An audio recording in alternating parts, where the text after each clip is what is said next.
Ang ihahanda natin ngayon sa hapag ay ang karyoka. Ang mga sangkap na ating gagamitin: arinang malagkit,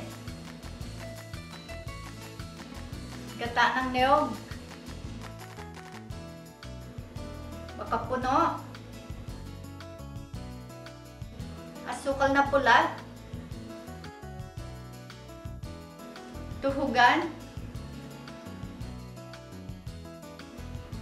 at mantika. Ang karyoka, isang kakanin na pangkaraniwang inilalako sa bilao.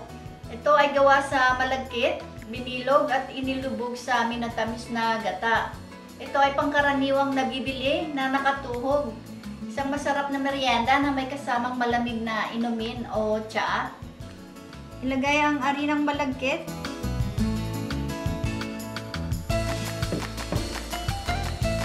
Ang makapuno.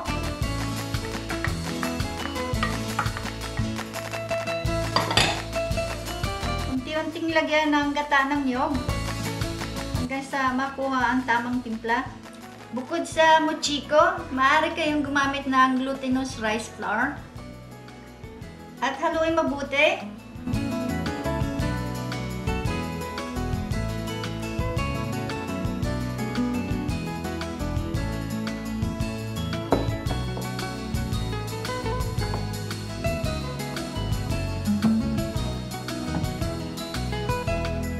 Kumuhit ng isang kutsarang apaw ng tinimplahang arina at bilugin sa mga palad.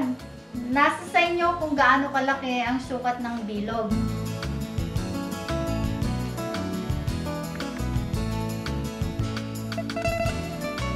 Isa-isang ihulog ang mga binilog na sangkap.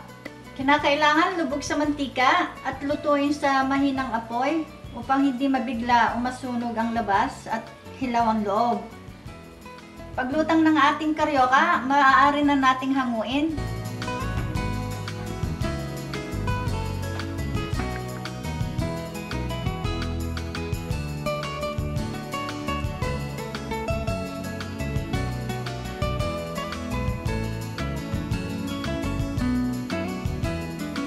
Ang isusunod natin ay ang paggawa ng caramel.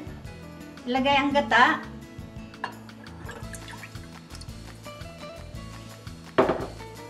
ang asukal,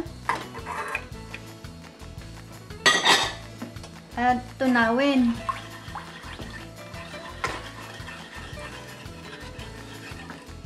Sindihan ang apoy sa katamtamang init.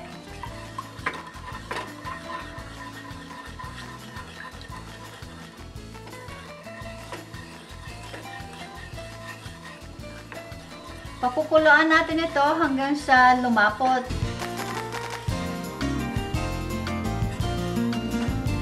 Lagyan ng caramel.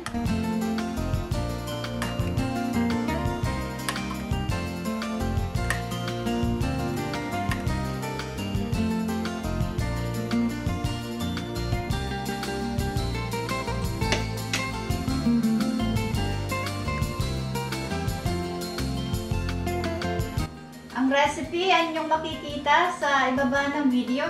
Sundan lang ang link. Ito na ang ating karyoka na handog sa inyo ng Pinoy Hapagkainan.